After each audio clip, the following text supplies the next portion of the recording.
Әрине енді сіздердің бірге болғандарыңызды қалаймыз, жұп болғандарыңызды күтеміз, тойды аңсаймыз, армандаймыз. Бірақ соңғы жайттар бізді еріксіз өте қатты алаңдатуда. Өйткені қайталанып жатыр мәселелер.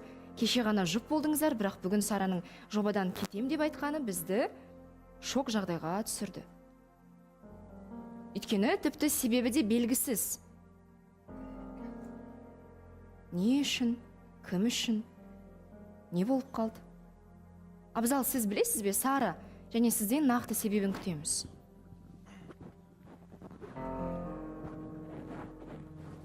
Диана ханым, қалайсыздар? Жұмағы бәрек болсын бәріне. Әмин. Негізгі нақты себебі, кеше, күні кеше бір інім келген маған. Іні? Аха. Енді інім ғой былай. Келді, үшеуміз емес, екеуміз бір жерге барып отырдық, әңгімелесіп. Оның қызы келді. Сол қызы менің жаныма отырғанда, ал ол маған напротив отырған інім. Соны бір видеоға түсіріп алған, біреулер үйткен, бүйткен, короче, сонымен Сараға жіберген, осы жерде біраз қатысушыға жіберген, Абзал қасында бір қызбен жүр, бірақ Сарамен емес деп. Ол негізі шынында ол менің інімнің өзінің қызы. И сонымен Сара айтады, мені уже ұятқа қалдыруын қоймадың деп. Қызғанып қалды. Енді ол қызғаныш емес, енді білмеймін, бірімізден жалықтық па осы күнге дейін. Уже түсініксіз болып кетті көп нәрсе. Сара, тура осылай болды ма жағдай? Қайырлы күн, Диана ханым. Негізі мен эфирға келгенде студияға ол жайлы мүлдем білмейтінмін. Негізі маған да ол ақпарат келген екен, бірақ осында қатысушы қыздар маған көрсетті. Сара осындай жағдай жатыр, сен өзің білесің ба деді. Содан мен оқып қарадым, өзім страницама кірсем, маған да келіпті. Сара сені алдап жүр, Абзал түнгі 2-де бір отырыспада бір қызбен отыр. Қасындағы жолдас баласы прямой эфирға кірді, тікелей эфирге. Сол кезде ана қыз Абзалдың жанында отыр. Енді ол қыз ана дос баласының қызы болса, не үшін Абзалдың қасында отыр деген сұрақ қой. Жоқ, мен бұл жерде қызғанғанда былай ғой, енді ақпарат бәріне келіп жатқан соң, мен Абзалдан да сұрайын деп Абзалға скринді жібердім. Абзал мынау не дедім, мен осы оқиғаны айтып келдім, мен ешқандай шу шығармаймын, жай айтып түсіндіремін, истерика жоқ менде. Абзал мынау не дедім да, артынша молодец деп жазып жібердім. Бірақ Абзал эфирға келгеннен кейін студия маған түсіндірді, ол қыз маған қатысы жоқ, қасымдағы дос баламның қызы деді. Мен тұрдым да, жарайды дедім да, қоя салдым. Ол жерде ойбай, анау не, мынау не деген менің тарапымнан ешқандай айқай шу болған жоқ. Демек, шу көтермедіңіз? Жоқ, шу көтермедім. Мен бұған дейін де мүлде шу көтермеймін негізі. Мен жай түсіндірем, жай ответ алғанды жақсы көрем. Ал сіз не үшін жобадан кетем деп жатырсыз? Неге олай өз редакторыңызға айттыңыз? Енді былай ғой, енді Абзалға соны айтқаннан кейін Абзал маған айтты: Сара, мен бұндай темада әрі қарай сенімен жалғастыра алмаймын. Енді қосылайық парақшасын көрген оқырмандар да бар, осындай қатысушылар да бар шығар. Мен ерте қадам жасап қойдым деген әңгіме болған. Бүгін айтылды ма ол? Иә, бүгін айтылған. Мен оны жаңа естідім. Сол кезде енді естігеннен кейін айттым, мен жобадан кетейін деп осындай редакторларға айттым. Себебі Абзал екеуміз егер екіге ажырасақ, енді екінші жұптық қатынастан кейін тағы да екі жақта отырып, бір студияда отырсақ, маған ауыр тиеді, мен лучше жобамен қоштасайын деп айттым. Абзал, неге ерте деп ойлайсыз кешегі қадамды? Шыны керек, Диана ханым, уже мына жерде тұршы. Сондай біреуге лайк, или біреумен отырған. Ары қарай шыдау мүмкін емес уже. Болмашы нәрселерден. Ал айтып жатыр ғой қазір, мен сабырмен болса сабырмен шығар, бірақ жүйкеге тиетін сабырлар да олар. Демек, Сараның үнемі сол тақырыпта сөз қозғайтыны сізге жақпай қалды ма сонда? Иә, ол еще мысалға қандай ғой, бір жайлап сабырмен, базар жоқ, сабырмен сөйлейді, бірақ қайталана беретін сөздерді, қой деген түсінбейді, қайталана береді. Бірақ сіз нақты сенімдісіз, ол ортақ бір таныс қыз емес, я болмаса сол жерде кездестірген қыз емес, ініңіздің, бауырыңыздың қызы. Өзім сол жерде бірінші рет көріп тұрмын оны. Ер жігіт. Енді мынандай астан кестең мәселе болып отыр ғой негізінде. Енді Абзалдың өзінің сөзі болмаш нәрсе деген сияқты. Енді жалпы негізі өзіңнің қызғанышында Абзал сен айтқан болатынсың кімнің Сараның тарапына. Ешқайда шақ шығармаймын деп ше. Енді жігітсің ғой, дұрыс өз алдыңа шешім қабылдай білесің. Қызға бірінші орынға қоймайсың, өзіңді бірінші орынға қоясың. Сол ортаға түнгі сағат 2-де не себепті Сараны бірге ертіп алып бармадың деген сұрақ. Ұйықтап жатқан адамды үйінен жұлып шығасың ба не? Сен ер жігіт қалай ойлайсың? Сен Элин Нурканы 2-де алып шығасың ба көшеге? Жоқ, негізі деймін да, сақтық ретінде. Енді күні кеше мен жақсылық ниетпен айтып отырмын. Күні кеше ғана жұп болдыңдар ғой. Енді осындай мәселе баратын ортаны сен білесің. Алдағы уақытта жаңағыдай астан кестең нәрсе болып кетпесін деген сақтық мақсатта мүмкін ұйқысынан оятып, ертіп алып барған дұрыс па еді? Значит, онда мен сақ болмай тұрмын бұл жерде. Түнгі 2-де оны тіреуіштетіп қалай шығарасың үйінен? Бірақ Сара бүгін эфирге дейін мен Абзалмен ұрыс үшін емес, жұмыс бабымен жұмысқа орналасайын деп жатырмын, сол үшін эфирден босатасыздар ма деп өзінің ұсынысын білдірді. Демек бұл жай ғана сылтау болды ма, Сара? Өйткені байқап тұрғанымыздай мүлдем жұмыс жайлы әңгіме жоқ сияқты. Жоқ, сылтау емес, негізі жұмыста бар. Енді былай қарап тұрсаң, жаңа да айтып жатырмын ғой, егер қазір ара қатынас тоқтаса, біз екеуміз бір эфирда, бір студияда отырмай қояйық деген. Сіздер сонда ара қатынасты да тоқтатайын деп жатырсыздар ма? Енді Абзал айтып кетті ғой жаңа неде сториста, Қосылайық парақшасында. Мен ерте қадам жасап қойдым деген, ол уже соған келтіріп тұр ғой. Қандай сторис ол? Мен де көрмедім оны. Жоқ, кәдімгі Қосылайық бағдарламасының парақшасы бар ғой Инстаграмда, сонда түсірілген, мен ерте қадам жасап қойдым деп. Зухра ханым. Қайырлы күн баршаңызға. Негізі Абзал айтып жатыр ғой, бұл ситуациялардың барлығы менің мына жерімде тұр деп. Негізі Абзал, бұл ситуациялар сен былай тараптан айтып жатсың да, как будто Сара жігіттермен кездесіп, сен соған шаршаған сияқты пікір айтып жатырсың да. Бірақ Сараның аузынан бұндай сөз шыққан жоқ. Сенен сабырмен, байыппен сұрапты, иә, ара қатынасқа действительно андай не қарайды, жақсы қарайды. Жіберіп алғысы келмейді, сол үшін сабырлықпен, басқа қыз болса хайвай устраивать ететін еді, басқа қызбен түнгі сағат 2-де жүрген үшін неше түрлі не істейтін еді. Бірақ сен осынша сабырлық қызға сен мына жерімде тұр деп айтасың. Оның да осы жерінде тұрған шығар сол ситуацияның бәрі. Былтырдан бері сондай бір басқа қыздармен переписка болды, сөйлесті, кездесті деген. Енді оған елдің бәрі, халықтың бәрі жіберіп жатса, әрине ол сенен өзінің жігіті ретінде сұрайды. Дұрыс қой ол. Сен де болсаң сұрайтын едің, Сара туралы бір видео келсе сен сұрайсың ғой, мынау не жігіт деген сияқты. Дұрыс па? Жауап бер дейсің ба? Ол тек қана басы қандай еді әңгімеңнің өзі. Мына жерде тұрған. Сен оны, Зухра, өзің түсінбейсің да. Оны өзі екі адамның өзі арасында түсінеді. Ол деген мен айтып отқан жоқпын саған. Мен оның жігітпен жүргеннен мына жерде тұр деген жоқпын саған. Жоқ, просто бар ғой. Қайталана беретін әңгіме деп отыр. Абзал, енді жарайды, егер дәл қазіргі ситуацияны қарастыратын болсақ, сіздің жеке пікіріңіз, пайымыңыз бойынша Сараны эфирден босатқан дұрыс па? Осы ұсынысты Сараның тарапынан қабылдайық па біз? Енді өзі қалап тұрса қабылдаймыз, конечно. Не істейміз енді? Ал сіздің қалауыңыз кеткені дұрыс па, қалғаны жақсы ма? Білмеймін, қазір еш нәрсе айта алмаймын Диана ханым. Рахмет, Диана ханым. Енді Абзал айтып жатсың, жаңағыда қайталана берді, содан шаршадым деп. Досым, енді осының бәрін қайталанып жатқанда өзім кінәлімін деп ойламайсың ба? Ойлаймын, конечно, кінәлімін деп. Енді просто сен сөздеріңмен алып Сараға кінәнің бәрін лақтырып жатсың, на самом деле түнгі 2-де, тем более мақұл досыңның қызы екен, бірақ қасыңа не үшін отырғыздың айтпайсың, мен құрсын, мен жұбым бар, ары бетке отыра қой деп. Просто білесің, сырттағылар қазір екеуінің арасына іріткі салуға кәдімгідей жаңағы атылып бәрі сондай нәрсе кірісіп жүр. Сенің минустарыңды обязательно Сараға жібереді, оны Сараға жібермесе мыняққа жайып тастайды.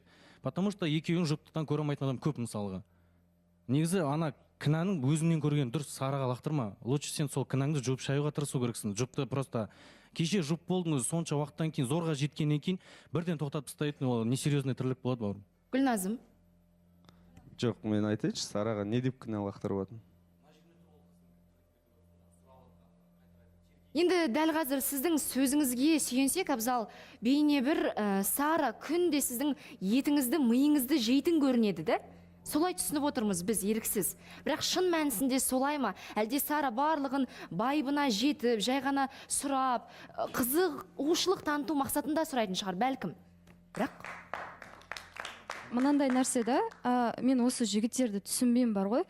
Неге онда кеше сөз салдыңыз, жауапкершілікті сезінбесеңіз, кеше ғана күні, жоқ ондай жағдайлар, как будто бүгін бір сізге 10 рет айтқан ұқсап айтып жатсыз да, бұған дейін де айтып жүрді ғой түсінбесең сізге. жігіттерді онда түсінігің дамыт, маған не дейсің?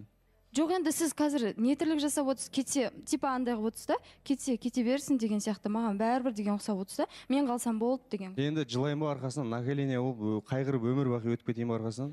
Онда неге ол қыздың уақытын алдыңыз? Ну чон? Қайырлы күн баршаңызға. Қайырлы күн. Бұл жерде енді Сара эфирден кеткім келіп жатыр дейді. Абзал енді өзі білсін деп жатыр. Сонда сендер айылысып жатсыңдар ма? Бізге Солай сияқты болып жатыр негізі. Және де анау түнгі 2-де не үшін қызды Сараны үйінен шығарып неге бірге апармадың деген сұраққа жауап беретін болсам. Періште болмай ақ қойыңдаршы, түнгі 2. Мен сендер түнгі 2-де көрсем аяғын сындырамын, ну чон мен сен. Жоқ, Абзал тыңдасай сен. Жоқ, сізге айтады, неге Сараны да шақырмадыңыз сол отырысқа, егер 2-де 2 болса? Мен айтып жатырмын ғой, ұйықтап жатыр, түнгі 1-де звондағанда ұйықтап жатқан бұл үйінде. Жоқ, мен былай жауап берейін деп жатқан бұл затқа жаңа қатысушылардың айтқанына ше. Просто апарған жоқ Абзал, енді қорыққан жоқ ондай күдік тудырады деп. Егер ол басқа қызбен барса, ол прямой эфирге кірмейтін еді. И сыртынан біреу суретке түсіретін еді оны. Ал бізге жазған оқырмандар олардың прямой эфирінен көрген екеуінің отырғанын. Содан кейін жазған.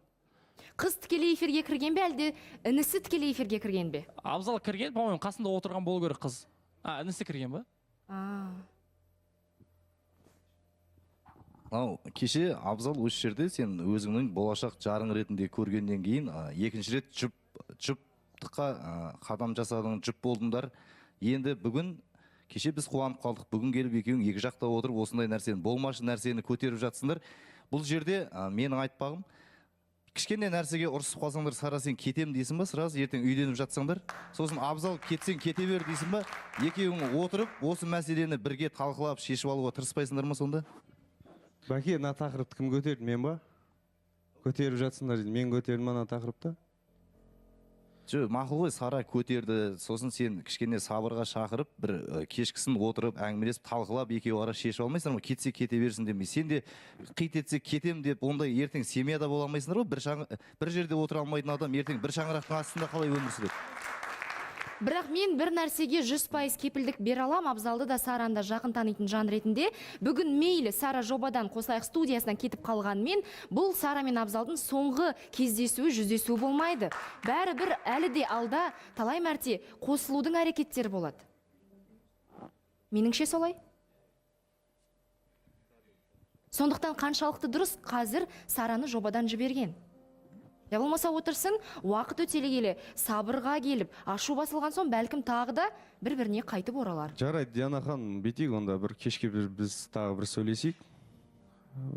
Отырып, сосын айтамыз ғой. Бексұлтан. Диана ханым, осы Абзал мен Сара екеуінің қарым-қатынасына қарасам, бір мен салғырттықты, сосын бір андай жауапкершілік жоқ нәрсені байқаймын да. Постоянно екеуі шығады, екеуінің арасында ұрыс. Өткенде ғана кеше ғана жұп болғанда айтты. Болды енді тәтті әңгіме айтамыз деді. Тәтті әңгіменің көкесі міне, бүгін көріп отырсыздар өздеріңіз. Сол себепті қарым-қатынасты жақсылап дамыттыңдар ма? Ары қарай халықтың алдында дұрыстап өрбітіңдер. Сендер елдің алдында жүрген адамсыңдар ғой, халық сендерді қалай жақсы көреді. Сол махаббатқа лайықты болсаңдар кішкене. Жоқ, Бексұлтан енді жауапкершілігі мықты азаматсың, неге бөлек өтсің Гүлназымнан? Оның не қатысы бар бұл жерге? Сұрап отырмын да, просто екі адамның бөлек отырғанына, сендер тұрақты жігіттердің екі адамның бөлек отырғанына қарым-қатынастың не қатысы бар? Мен сұрап Абзал мен Сара да бөлек отыр ғой. Жарайды, оларды енді бөліп тұрып, мына жерде арасында жұп емеспіз ғой, біз таныстық үстінде жүрген адамбыз ғой жайға. Енді қасында отырсаң болмай ма? Егер мен жұп болып Абзал сияқты, тоқта, сен тыңда мені, егер мен жұп болып Абзал сияқты не болды? Секіргенге отыр ма не маған конкретно? Тыңда деп айтпады. Қамырақұл. Бексұлтан қоясашы, жығылған. Жоқ, мындай нәрсе да, егер мен шынымен келіп сезімімді білдіріп, осында мен сондай жігіттік ретінде қадам жасайтын болсам, мен өзімнің қарым-қатынасыма до конца жауап беремін. Және мен жауап бергенмін де осыған дейін. Құрметті қатысушылар, былай келісіп алайық, алдағы уақытта да мен бұл көріністі бірінші рет көріп отырған жоқпын, әсіресе жігіттерге қатысты. Бұл жерде әркім өзінің пікірін айтуға құқылы. Не үшін сіздер біреуді қорғау мақсатында, біреуді бір ақтап алу мақсатында сол пікір білдірген жанға қарай атыласыздар? жоқ, Диана ханым, мен просто сұрап отырмын, ол өзі Мен ашуланып сіздің отыр. микрофонсыз айтып отырған әр сөзіңізді осы жерде естіп отырмын. Хамо. Сіз бір тек әйтеуір осы жерде біреуге қарай атылып, біреудің бір жағасынан ұстауға әуес болып кеттіңіз бе? Бексұлтан жай ғана өз пікірін айтты. Сіз қорғаңыз Абзалды, қорғамаңыз деп жатқан жоқпыз. Индира ханым Ақтөре. Диана ханым, мен жарайды, еркектер ерегісіп жатыр ғой. Бұл жерде мен айтқым келетіні Сара өте сондай сезімтал қыздың бірі, махаббаты, шынайы, бірақ есінде егер де Абзал қайта осындай характер мінезін көрсете берсе, Сара мынандай қыздардың қатарына жатады. Махаббатынан бір моментте бас тартып жоқ болып кететін қыздың бірі да былайынша. Сол үшін қызығушылық бұл жерде Абзал жақта тоқтап қалмау керек Сараға деген. Ақтөре, Нұрсұлтан. Екеуінің ара қатынасында негізі ше, андай бір кейде бір отношение болады ғой, ұзақ отношение, бірақ бір-біріне бауыр басу бәрі әдемі келе жатады да, бір каким-то образдан бір-бірінің косяктарынан шаршап, и махаббат сөне бастайды, бірақ бауыр басу ғана қалады да. Сондай бір отношение көріп отырмын мен негізінде. Екеуі бір-біріне бауыр басып қалған, қатты үйреніп қалған бір-біріне. Қимайды бір-бірін.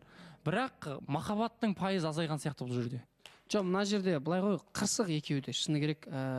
Кім Абзал кешегі жай ғана негізі қарап отырсаң, Сара мен тиіспеймін деді. Жай ғана сұрады, анау кім? Сара Абзал деген сияқты. И бүгін сөйтіп мынау келе сап мен өкінем деген сияқты қайттан мазалады деген. Бұл сол сториске қадалып алған, мынау ана сөзге қадалып алған. Болды, екеуі не істеп жатыр да.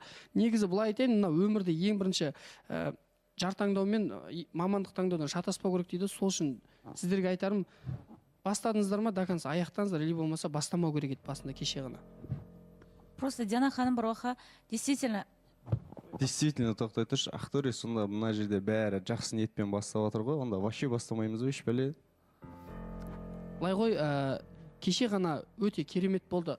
Тек қана мен емес, халық та қуанды. Егер де сендер осылай бастадыңдар ма, әдемілеп бастаңдар. Егер де осылай каждый болмайтын мелышқа қырыла беретін болсыңдар, енді оны біз өзіміз халықты да шаршатып аласыңдар, және де бізді де шаршатып жатсыңдар. Мен сендердің шаршауларыңа, басқаның шаршауына жауап бермеймін. Біз специально істеп жатырық болсын. Жауап бермесең, онда сен ойынша қалай ойлайсың, сонда біз әдейі осыны ұйымдастырып жатырық па? Қара, сен халықтың алдында отырсың, саған маған бәрібір дегендей қылып келтіріп отырсың ғой. Олай емес, бауырым. Мен саған айтайын, халықтың алдында бастадым ба, онда бәрібір деген жоқ. Кәдімгідей ответственность бар бұл жерде. Я, Диана ханым, действительно, әр адам бір қадамға баратын кезде, қадам жасайтын кезде бір жауапкершілікті өзінің мойнына арту керек деп ойлаймын. Кешегі студияда болған көрініс өте керемет болды. Мына жақта жұп болуға ұсыныс жасадың, Абзал, я? Өте керемет. Бірақ сен сол жұп болуға ұсынысты әдемі қылтып емес, ары қарай өмірлеріңді әдемі қылтуға тырысу керексің. Сен жауапкершілікті сезіну керексің. Ертең күні осындай қандай да бір мәселе болмасын, ситуация болмасын, сен сондай ситуация қолыңды бір сілтеп, мен кеше жасаған ұсынысым бекер болды деген сияқты ауыр сөздерді айтудың қажеті жоқ. Қаяқта маған сол бекер болды деген сөзді көрсетіңдерші. Білмеймін, енді айтып отыр ғой Сара да айтады, сен де айтасың.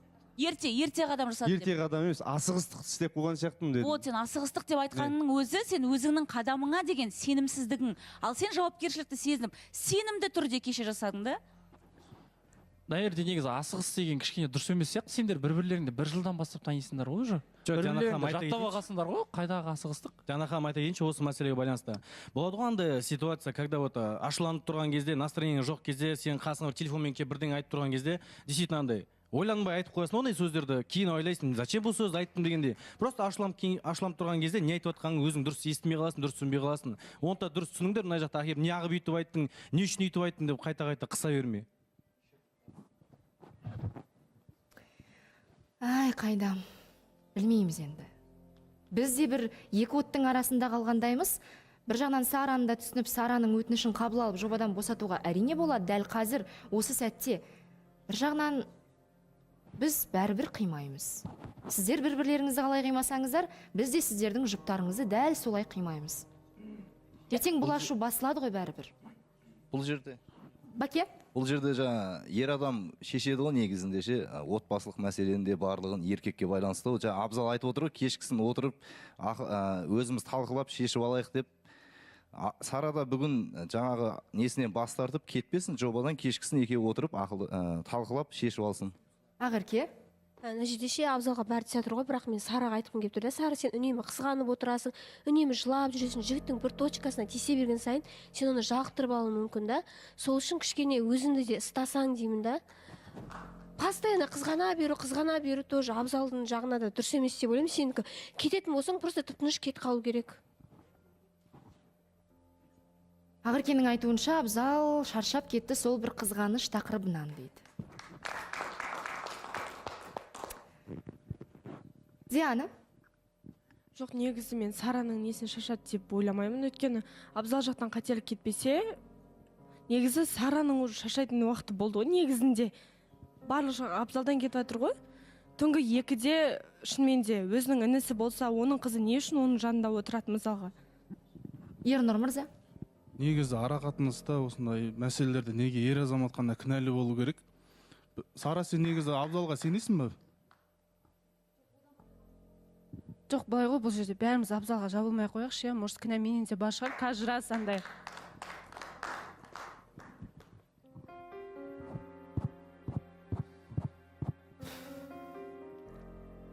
Сара, мен дәл қазір әрине сізді түсініп те тұрмын. Барынша бәрібір ер азаматыңызды қорғап жатырсыз. Ол үлкен көрсеткіш қыз баласына, ол нағыз сүйіспеншіліктің, нағыз махаббаттың көрінісі деп мен толық сеніммен айта аламын. Қандай жағдай болмасын, ер азаматының жақсылығын асырып, жамандығын барынша жасырып жатырсыз. Ол әрбір қыздың, әрбір келіншектің, әр әйелдің қолынан келе бермейтін дүние. Сол жағынан сізді батыр қыз деп мен мойындайтын едім. Мен уже күнде жылап шаршап кеттім. Как будто вообще әдейі жылап бір өзімді андай қалай айтсам екен, өзімді бір аяныштағы көрсететін сияқтымын, бірақ бір жағынан обидно маған да. Бірақ өтінемін, абзалға қатты жабылмаңыздар. Жаным. Жоқ, абзал, Сара, былай ғой, сендерге мынандай пікір айтып жатқанға ойлап қалмаңдар, сендер жек көреді, мынандай бір көре алмайды деп. Сендердің қосылғандарыңды қалаймыз да, осы жерде сендердің тойларыңа тілек айтып, өте кереметпен қосылып бақытты болғандарыңды қалаймыз да, бізде сондай, сендерді айыру мақсатында емес. Жаман ойламаңдар. Бізде дәл қазір жарнамадан кейін Сара нақты жобадан кете ме? Әлде бәлкім бір уақытша үзіліс қажет пе екен бұл жұпқа?